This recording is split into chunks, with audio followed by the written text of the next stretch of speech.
Among the many successful products we use in our everyday lives, a select few attain a sort of cult status, garnering a die-hard fan following. One such brand is Royal Enfield, India's most beloved bike company. Despite being on the brink of closure just 2 decades back, this iconic brand has not only survived but also managed to dominate the market. How did this come to happen? The motorbike industry in India can be divided into 3 key segments. First, we have the commuter bikes, typically ranging from 100 to 200cc. These cheaper models, including the likes of Hero Splendor, TVS Sport and Bajaj Pulsar, form the mass segment of the market. The second segment, where Royal Enfield dominates, the mid-size segment, with bikes ranging from 250 to 750cc. These bikes are generally priced between 1.25 to 5 lakhs, are seen as more aspirational and stylish compared to the commuter bikes. This segment includes popular models like Royal Enfield, KTM Duke, Yamaha, Bajaj Dominar. The third and the smallest segment is the premium segment, populated by luxury bikes, priced mostly above 5 lakhs and with engine capacities exceeding 750cc or some other specialization. Some popular models here include the Triumph Street Twin, Harley-Davidson bikes, Ducatis and certain other models as well. Now Royal Enfield, while owning an astonishing 95% market share in the mid-size segment and selling close to 800,000 bikes every year, has a modest 5% share in the overall two-wheeler market. These figures make Royal Enfield something similar to the Apple of the two-wheeler world, a dominant player in a very specific niche. We'll explore Royal Enfield journey in 2 parts in this video: the journey and the dramatic turnaround of the brand, and the strategies that fuel the remarkable transformation. With that said, let's delve into the history of Royal Enfield first. Though now owned by Eicher Motors, an Indian company, Royal Enfield's story begins in the UK, with deep ties attached to the World War. Let's journey back to 1901, the year Royal Enfield unveiled its first motorcycle, sporting an engine mounted before the steering head. This marked the beginning of a series of enhancements leading up to 1940. When Royal Enfield began supplying motorcycles to the armies of Britain, Belgium, France and the US. By 1932, the much-loved Bullet motorcycle was introduced with 250, 350 and 500cc models. Over in India, K.R. Sundaram Iyer had started Madras Motors in 1949, importing British motorcycles including Royal Enfields. Their big break came in 1952 when the Indian Army ordered 500 Enfield Bullets for patrolling. The successful delivery of this order in 1953 set the stage for a partnership between the Enfield UK and Madras Motor Company, resulting in the establishment of Enfield India and its first factory. By 1970, all Royal Enfield's production had moved to India following the closure of Enfield UK. Their 350cc Bullet became a big hit and a common sight among Indian policemen, army men and even milkmen. The demand for motorcycles during the 70s and 80s soared so high that people often faced waiting times for up to 6 months to a year for their orders to arrive.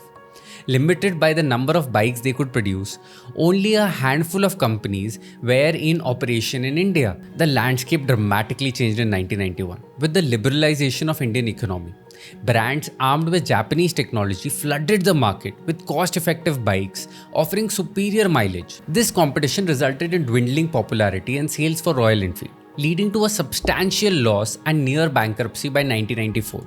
It was then that Eicher Motors, a tractor and commercial vehicle manufacturer, acquired the ailing company. Sales hit rock bottom in 2000 with only 2,000 bikes sold over the entire year and only about 30% of the production capacity utilized.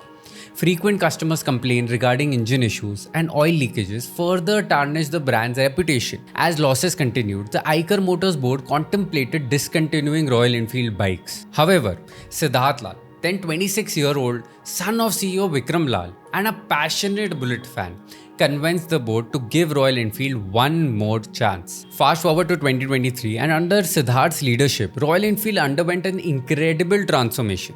Annual sales ballooned from 50,000 bikes in 2010 to 800,000 bikes in 2023, and even exporting 100,000 bikes a year, and generating a handsome profit of 2,800 crores in financial year 2023. The question now is, what fueled this dramatic transformation? Let's delve into the key factors that drove Royal Enfield's resounding success. Siddharth's remarkable turnaround of Royal Enfield can be boiled down to 3 key strategies: clear vision and focus, solving the hair on fire problem, and lifestyle marketing. Individually, each strategy wouldn't necessarily yield the desired result, but when combined together, they prove to be a powerful formula for success. Let's start with the concept of focus and clear vision. At its core, focus and vision means having a clear goal and a well-defined path to reach that goal. While this may sound straightforward, it's something that 90% of us and companies struggle to achieve. When Siddharth assumed control of the company, he observed that it was spread too thinly, operating in about 15 different categories but excelling in none. Recognizing the fact that his resources were limited, he decided to target one problem at a time, leading him to shut down 13 of the 15 businesses that they were in. This left only the biking and the commercial vehicle categories with Eicher Motors. Even within the commercial vehicle division, Siddharth identified that they were struggling with building engines at that scale and maintaining the necessary research division that was required. To overcome these challenges, he entered into a joint venture with Volvo, further refining the company's focus. Just as Apple was not truly Apple until Steve Jobs returned, Siddharth is an integral part of the Royal Enfield's identity. A company cannot create such focused products by making decisions through committees and presentations.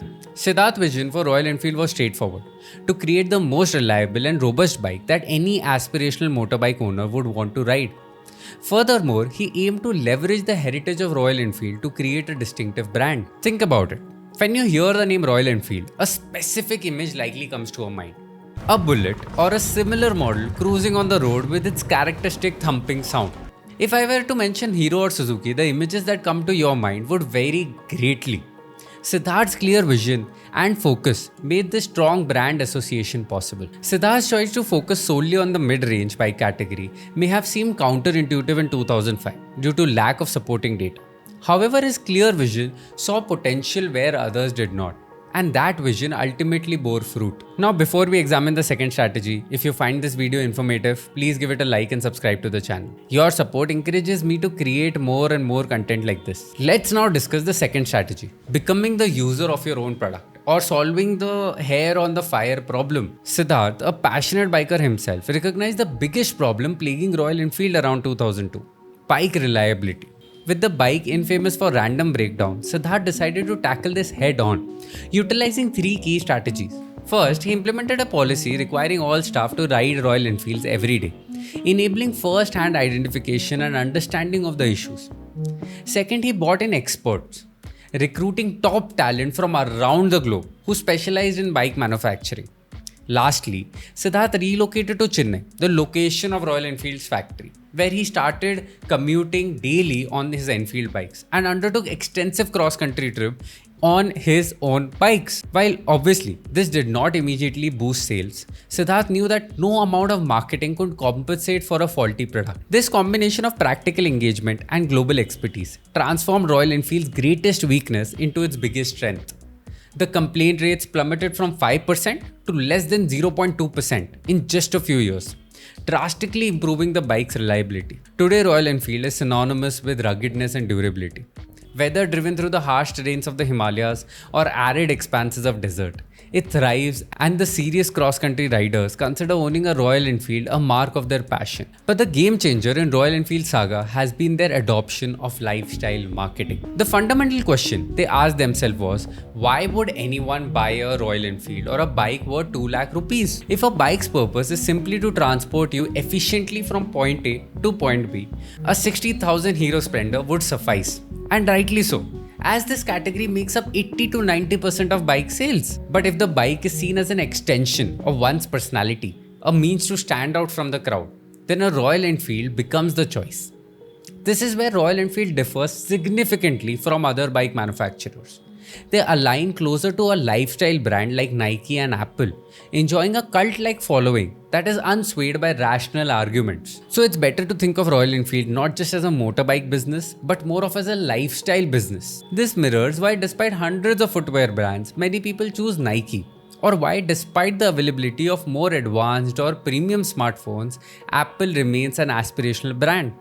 In the same vein, when it comes to choosing a bike that complements one's lifestyle, 95% of Indian buyers opt for Royal Enfield. This approach is more commonly known as lifestyle marketing, where the focus is not just on the product, but the lifestyle it enables. A classic example of this strategy is the Marlboro Man campaign that Marlboro ran in 1950s. Moving from conventional advertisement practices, Royal Enfield focuses more on showcasing the kind of person that uses their product, rather than the product itself.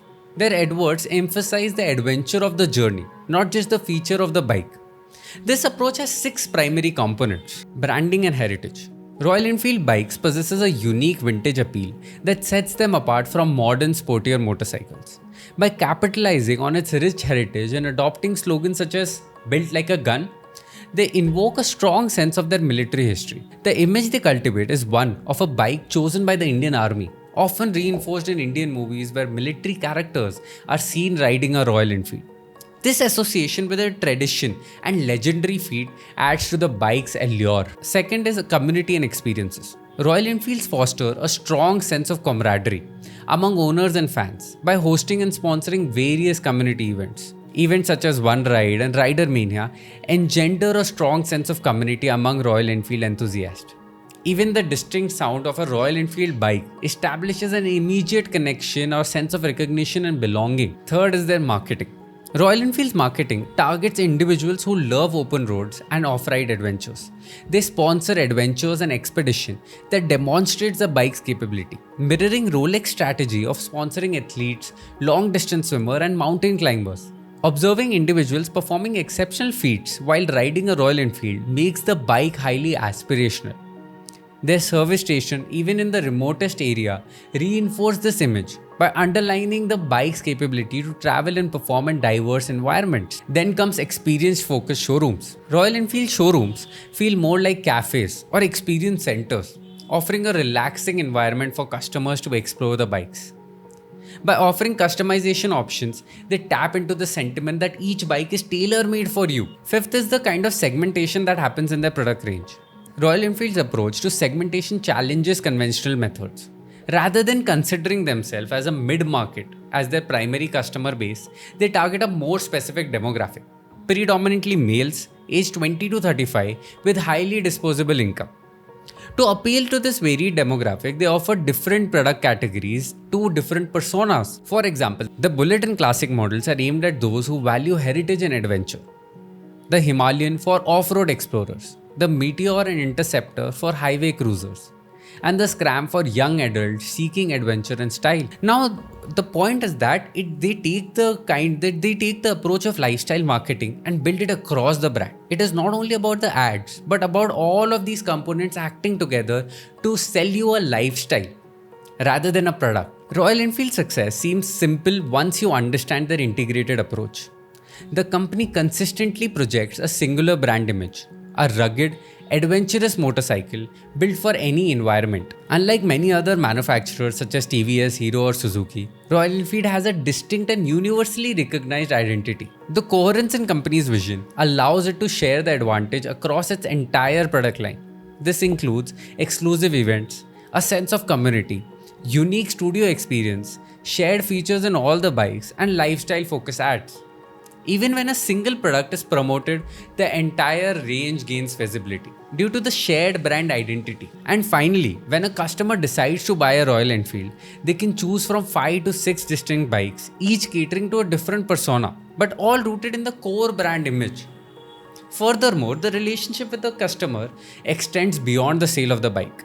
Thanks to its robust brand, Royal Enfield also markets accessories, value-added service, and subsequent bike purchases to the same customers. Royal Enfield is now replicating this successful playbook in different parts of the world. To highlight the power of the brand, consider this comparison. Hero Motors, despite selling around 4.5 lakh bikes a month, makes approximately 2,900 crores. On the other hand, Royal Enfield sells about 65,000 bikes a month and earns the same amount over the year. This stark contrast underscores the incredible value a well-positioned and respected brand can gather. Now, having such strong brand ethos can backfire as well. Like for instance, if Royal Enfield tomorrow decides to launch a sports bike, it wouldn't be able to sell it to their existing user base. I'm not saying it would do that, but I'm trying to highlight the problem that comes with creating a brand around the company. When it works, it produces wonders. But when it doesn't, it leads to total disaster. Which is why, according to me, a lot of credit for Royal Enfield's success, in fact, goes to Siddharth Lal and his incredible focus and understanding of the market. But there are challenges as well. in the form of increased competition, rapid technological advancement in the automobile sector, and fluctuating economic conditions. Moreover, with the world moving towards more sustainable transport alternatives, how Royal Enfield responds to the electric vehicle wave will be critical. Will they be able to maintain their cult status while meeting the increasing demands for environmentally friendly vehicles? And how will they uphold the iconic features of their bikes in this transition? They have recently teased an electric prototype, indicating that they are indeed keeping pace with the time. With all that said, I'm curious to hear about your thoughts on Royal Enfield's journey. Do you own a Royal Enfield bike or do you aspire to own one? How do you perceive their brand? Why would you consider buying it? And importantly, how do you think Royal Enfield will tackle the future, particularly with the electric vehicle revolution? I hope you found this analysis informative and engaging. If you did, please consider liking and subscribing to show your support to the channel. And I'll see you across in the next deep dive. Thank you and bye bye.